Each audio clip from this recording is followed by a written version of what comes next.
একটা বিখ্যাত হাদিস তো আপনারা জানেন, রাসূল সাল্লাল্লাহু আলাইহি ওয়াসাল্লাম বসা, এক বেদুইন আসলো, এসে তার উটটা মসজিদে নববীতে বাঁধলো, বেদে 2 রাকাত নামাজ পড়লো, নামাজ পড়ে হাত তুলে আল্লাহর কাছে দোয়া করে, ইয়া আল্লাহ আল্লাহুম্মা আরহামনি ওয়া মুহাম্মাদা ওয়ালা তারহাম মা'ানা আহাদা, মানে ও আল্লাহ তুমি শুধু আমারে রহম করো আর মুহাম্মদ সাল্লাল্লাহু আলাইহি ওয়াসাল্লামের রহম করো, আমাদের দুজনের সাথে আর কাউরে রহম করো না তুমি। বেদুইন তো কি বেদুইন, মরুপল্লীতে বসবাস।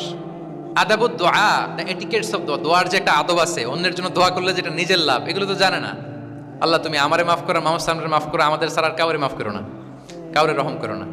এটা রাসূল সাল্লাল্লাহু আলাইহি ওয়াসাল্লাম দূর থেকে বসে বসে অবজার্ভ করছেন আর বললেন, হায় রে, লোকটা একটা প্রশস্ত জিনিসকে সংকীর্ণ বানায় ফেললো। গোটা বিশ্বের সবাইকে যদি আল্লাহ ক্ষমা করে, রহম করে, আল্লাহর রহমের দরিয়ায় কোনো ঘাটতি হবে বলেন তো?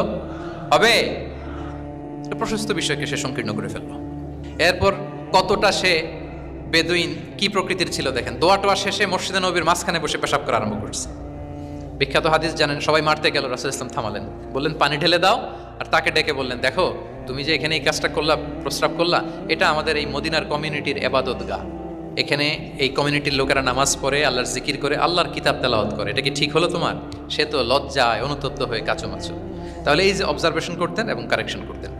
আবার একদিন মসজিদে নববীতে বসা এক সাহাবী এসে নামাজ পড়লেন, নামাজ রাসূল ইসলাম দূর থেকে দেখতেছেন লোকটা কি করে, নামাজ পড়লো 2 রাকাত, পরে এসে নবীকে সালাম দিল। রাসূল ইসলাম সালামের উত্তর দিয়ে বললেন, ইরজি' ফাসাল্লি ফাইন্নাকা লাম তুসাল্লি, যাও আবার পড়ো, কারণ তুমি নামাজ পড়ো নাই, মানে নামাজটা ঠিক মতো হয় নাই, ইউ ডিডন্ট অফার ইউর সালাহ in a correct way, proper manner.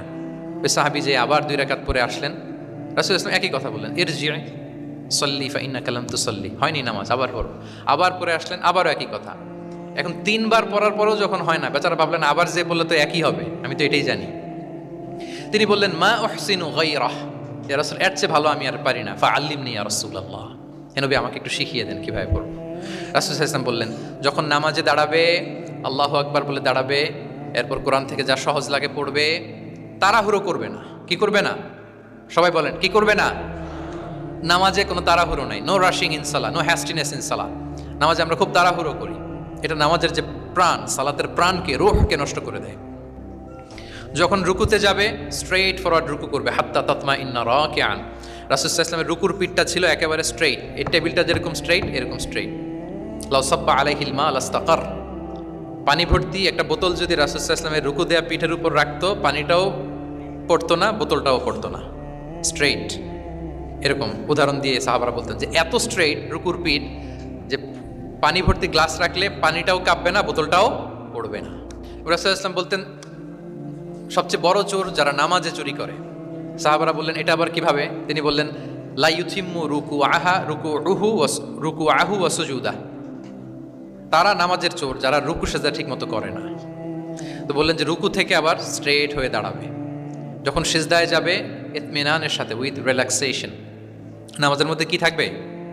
Relaxation থাকবে। কি থাকবে বলেন? হ্যাঁ, রিল্যাক্সেশন থাকবে। যখন বললেন যে এই 1 রাকাত যেমনি তোমাকে শিখালাম, সব নামাজ তুমি এইভাবে পড়বা, উইথ রিল্যাক্সেশন, নো রাশিং, তখন সাহাবী শিখে গেলেন। তাহলে এই যে অবজারভেশন অ্যান্ড কারেকশন, দেখতেন হোয়াটস গোয়িং অন অ্যারাউন্ড, কি হচ্ছে, ভুল হলেই শুধরে দিতেন।